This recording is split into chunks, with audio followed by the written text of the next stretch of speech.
This is the story of Daniel Reeves and his wife Sophie Reeves. They had been married for 6 years when the distance between them stopped feeling like something that could be crossed. From the outside, their life looked assembled with care. A narrow house on Callaway Street with a bay window, 2 cars in the driveway, dinner parties that ran a little long, but inside the architecture of their daily life, something had quietly calcified. Sophie had always moved through the world with a kind of forward momentum that Daniel had once found magnetic, and he had spent years adjusting his pace to match hers, only to discover that he had been falling behind all along. This is a story about emotional blindness, his, hers, and the particular cruelty of realizing too late that love is not the same as loyalty, and presence is not the same as care. Daniel set the table the way he always did on special occasions. Cloth napkins folded into rough triangles, the good wine glasses they'd received as a wedding gift and used perhaps 4 times, a candle in the low ceramic holder Sophie had bought at a market in Portland 3 summers ago. He had taken the afternoon off work. He had driven 40 minutes to the restaurant where they'd had their first real date, not to eat there, but to pick up the same dish, duck confit with a cherry reduction, packaged carefully in containers he transferred to their own bowls so it wouldn't feel like takeout. He had also bought a gift. It sat on the kitchen counter in pale gray wrapping with a white ribbon. A first edition copy of a novel Sophie had mentioned once 2 years ago, while they were driving somewhere neither of them could now remember. He had written down the title that same night. He had been waiting for the right occasion. Their anniversary had always been the right occasion. He heard her key in the lock at 5:30, which was earlier than he'd expected. He was in the kitchen adjusting the candle when she came in, still in her coat, her bag over one shoulder, her phone in her hand. "The table looks nice," she said, glancing at it the way you glance at something you've already categorized. "I picked up the duck from Aurelio's." She looked at him then. Something moved behind her eyes, not guilt exactly, more like the faint shadow of an inconvenience. "Daniel," she said, and he already knew. 6 years of marriage had given him a very precise education in the sound of his name in her mouth. "Work," he said. "Marcus needs the Henderson proposal by morning. We've been behind on it all week, and tonight is the only." She stopped. "I'm sorry, I genuinely am. I'll make it up to you. We can do Saturday." He nodded. He turned back to the candle and straightened it, though it didn't need straightening. "I won't be too late," she said. "Don't wait up, but don't not wait up. You know what I mean." He didn't, entirely. After she left, he stood in the kitchen for a while. He blew out the candle. He put the food back in the containers without eating any of it and placed it in the refrigerator. He left the wine glasses on the table because putting them away felt like admitting something he wasn't ready to admit. Then he sat on the couch, with the gray-wrapped gift on his lap, and looked at the bay window, at the street outside going dark in the ordinary way streets do in October. He thought about calling someone, his brother maybe, or his friend Garrett, who had a talent for turning unhappiness into something wry and manageable. But he didn't want to be wry tonight. He wanted to sit with it. It was Elena who knocked about an hour later. Sophie's stepsister had a key, a practical arrangement from 2 years back when they'd had a leak and needed someone to let the plumber in while they were both at work, and the key had simply never been returned. Elena lived 11 minutes away and had a habit of stopping by without much warning, though she always texted first and always brought something: a container of soup, a paperback she'd finished, once a small succulent in a terracotta pot she painted herself. Tonight she had a bottle of wine and an expression that shifted when she saw him on the couch in the half-dark. "Did I get the date wrong?" she asked. She looked at the wine glasses on the table. She looked at him. "No," he said, "you didn't." She came in without being invited, which was the only way she ever came in. She set the wine on the coffee table and sat in the chair across from him, and she didn't ask him to explain. Elena had always had that quality, the ability to occupy a silence without trying to fill it, without performing concern. She just sat there, her coat still on, and let him be where he was. After a while he said she had work. "I know," Elena said quietly, and the way she said it, not surprised, not sympathetic in the easy surface way. Told him she knew more than just that. He didn't ask her what she meant. Not yet. He picked up the gray-wrapped gift from his lap, turned it over once, and set it on the cushion beside him. Outside, a car passed slowly down Calloway Street, its headlights sweeping briefly through the bay window and across the ceiling. And then it was dark again. November arrived the way it always does, in their part of the state, without announcement, gray settling over gray, until the colors seemed to have been an illusion all along. Daniel went back to work. Sophie went back to her rhythms. They had dinner together 3 or 4 times a week, which was normal for them, and spoke about the things married people speak about. The upstairs neighbor's renovation, a streaming series Sophie had started and Daniel hadn't, whether they needed a new water heater. The Saturday makeup anniversary dinner happened. Sophie chose the restaurant this time, a new place downtown that had been written up somewhere. Lots of exposed brick and small plates. She looked beautiful.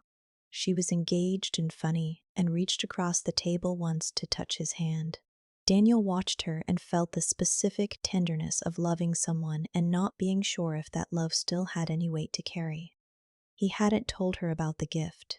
It was still in its gray wrapping on the shelf in his home office, behind a row of books. He wasn't sure why he hadn't given it to her yet.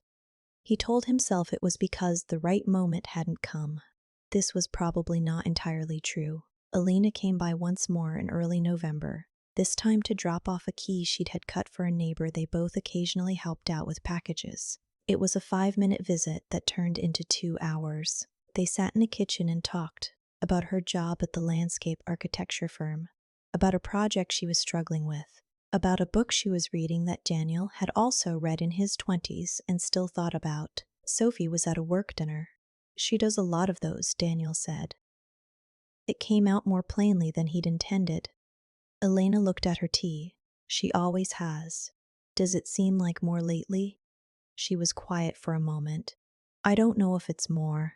I think it's maybe that you're noticing differently. He wasn't sure what to do with that, so he let it sit.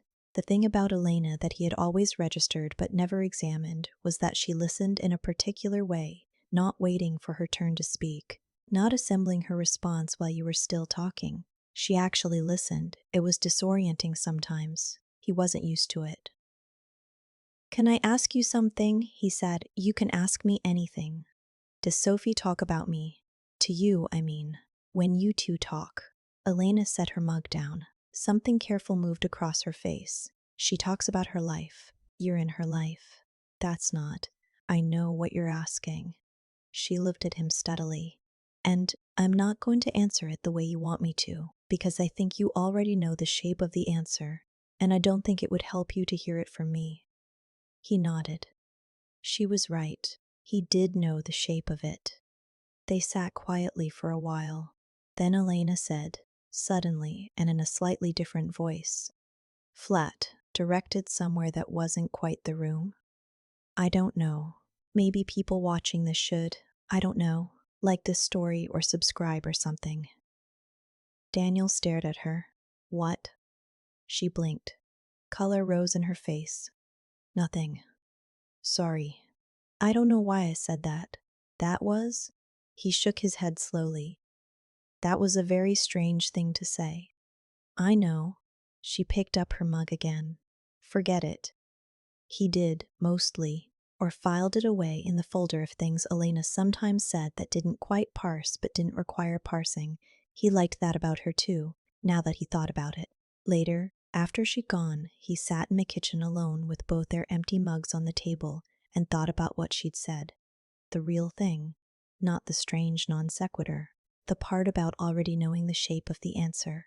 He thought about the shelf in his office, the gray wrapping, the ribbon that had developed a small crease from being moved once. He thought about 6 years and what they look like from the inside versus what they looked like from any reasonable distance. He went upstairs and got the gift. He brought it back to the kitchen and set it on the table and looked at it. Then he went to his phone and found Elena's number and typed, "Could you come by this week? I want to give you something." He stared at the message for a long time before sending it. Then he sent it. She came by on a Thursday after work. Daniel had made coffee. The gift was on the kitchen table. Elena saw it immediately and stopped in the doorway. Is that what I think it is? I never gave it to her. Daniel, I'm not in a dramatic place about this, he said. I want you to have it. You've actually read his other books. You mentioned this one last year. She came into the kitchen slowly and sat down.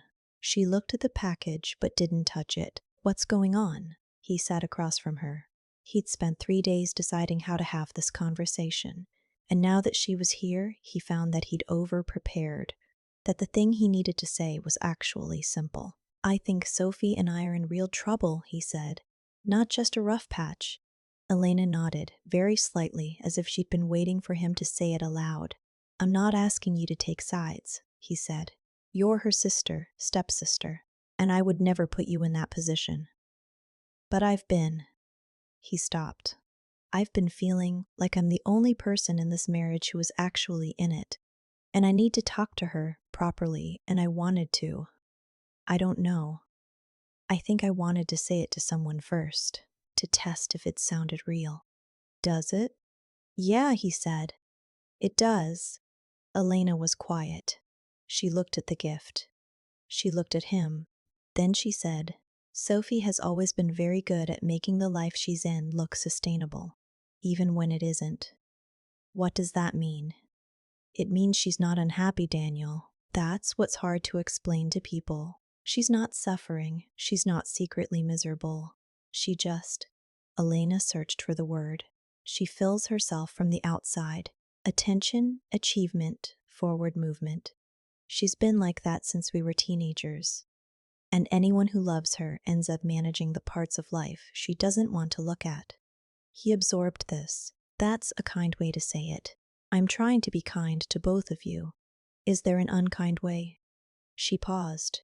She takes people for granted. Not cruelly, not even consciously. But yes, he nodded. He'd known this. He'd known it the way you know the thing you've been not looking at. The boss, he said. Marcus. Elena didn't answer immediately. Then, I don't know anything for certain. That's still an answer. She looked at her hands. I've said more than I should. No, he said. You've said exactly the right amount. He stood up and poured them both coffee, and they sat with it for a while without talking. Then he said, I'm going to talk to her tonight. Okay. I'm not going to yell. I don't have that in me right now. I'm going to tell her what I'm feeling and what I think is happening, and I'm going to see what she does with it. And if she deflects... He looked at his coffee cup. Then I'll know.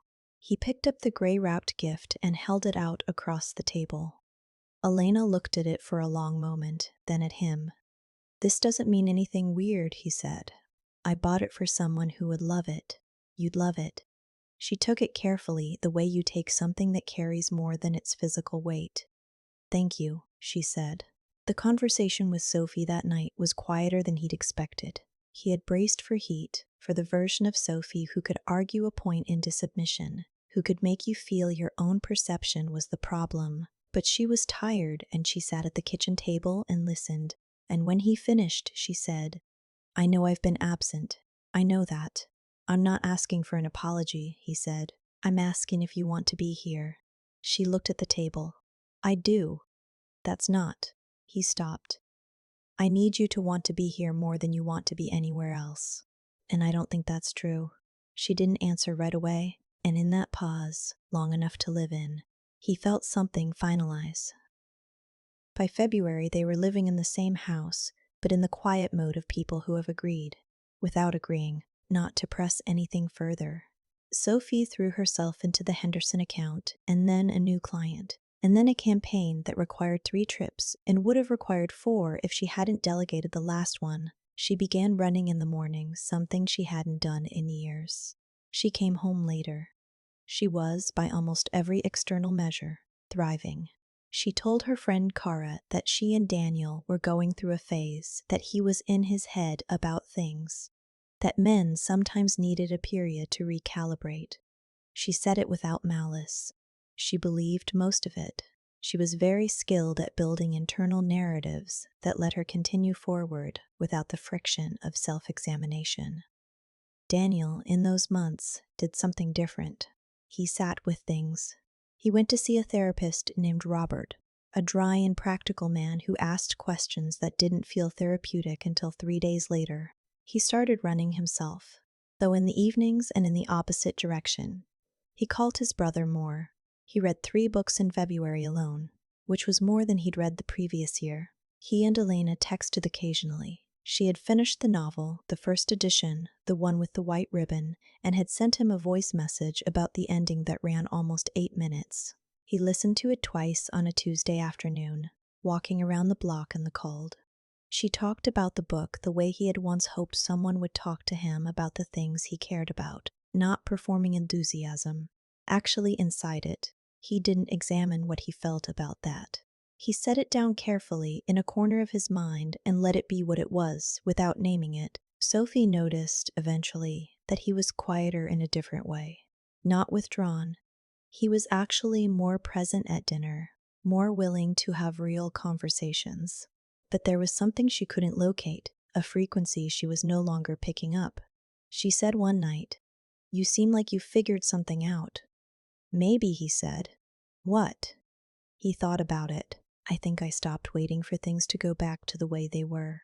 She smiled, the way you smile when you're not sure whether something is good news. "That's healthy, right?" "I think so."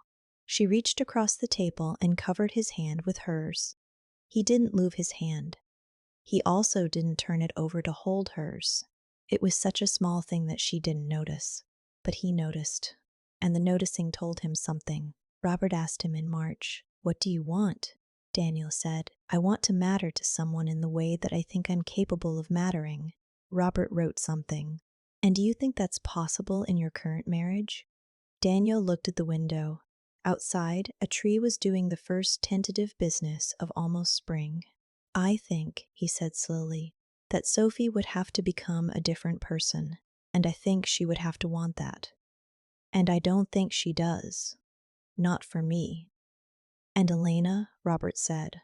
He had heard about Elena by this point. "Elena is a separate conversation," Daniel said. "One that I'm not ready to have until this one is over." He called Sophie that evening and asked her to have dinner with him on Saturday. Not the restaurant she would have chosen, somewhere quiet. They went to a place called the Meridian, small and unhurried, a neighborhood restaurant that didn't try to be anything. Sophie had been before. Daniel hadn't. They ordered and talked easily for a while, easy in the way they still sometimes managed. The residue of years of good conversation, shared references, the shorthand of people who know each other's rhythms. He waited until after the main course. Then he said, "I want to separate." Sophie put her fork down. Not dramatically. She put it down the way you put something down when you need both hands for something that has no hands. "Daniel." "I've been thinking about it for a long time," he said. "I want you to know it's not a reaction. It's not about one thing or one night. It's a—" He paused. "It's a conclusion." She looked at him. Her expression was complicated, not the version of her he had expected. She didn't argue. She didn't reach for the justifications he had anticipated. She just looked at him with something tired moving behind her eyes. "Is there someone else?" she asked. "No." Which was true enough. There was Elena, who was a possibility he hadn't allowed himself to pursue, who existed in a different category from this conversation. "I don't want to do this," Sophie said. "I know. I can change the things, Sophie." His voice was gentle, not withholding, not cold, just clear. "I don't think that's true. And I don't think you'd be happy making those changes. I think you'd be smaller." Her jaw tightened. "That's a very generous way to say what you mean." "I mean it generously." They were quiet. The restaurant moved around them in the ambient way restaurants do. Other conversations, the sound of a plate, a brief laugh from somewhere to the left. "When?" she asked. "I was thinking I could stay at Garrett's for a while until we figure out the house." She nodded. She was looking at the table. "My mother is going to say she saw this coming." "Does it matter what your mother says?" "No." A pause. "Yes, a little." She looked up. "Does Elena know?" He held her gaze. She knows we've been struggling. Sophie made a small sound that wasn't quite a laugh. She always liked you more than she let on. He didn't answer that. They finished dinner. They split the bill without discussing it. It simply happened. An automatic recalibration. Outside, they stood on the sidewalk in the cool of what was becoming spring, and Sophie looked at him for a moment, the way she used to look at things she wanted to memorize. "I didn't try hard enough," she said. "I want you to know that I know that." "I know you know it," he said. "And I don't think it makes you a bad person. I think it makes you someone who needed more than what this was." She took that, absorbed it, turned it over. "Take care of yourself," she said. "You too." She walked to her car. He watched her go, not with grief, not with relief, but with the particular feeling of a long-held breath finally released, not triumphant, not empty, just done. He drove home slowly. The house on Callaway Street was dark, except for the porch light he'd left on. He sat in the car for a while, looking at the bay window, the same window he'd looked at in October with a wrapped gift on his lap and a candle he'd blown out. His phone lit up on the passenger seat. A text from Elena. "Finished the last 50 pages tonight. Can we talk about the ending? No rush." He looked at the message for a long time. Then he typed, "Yes. I'd really like that." He sat another few minutes in the quiet car on the quiet street before going inside. Some endings don't announce themselves. They arrive in the form of a text about a book, a front porch light, the particular silence of a house you are about to leave. They arrive having already been true for longer than you knew, patient, shapeless, waiting for you to catch up to them. Daniel Reeves had spent 6 years becoming fluent in someone else's absence. It had taken him this long to understand that he had never stopped having something to say. He got out of the car. He left the porch light on.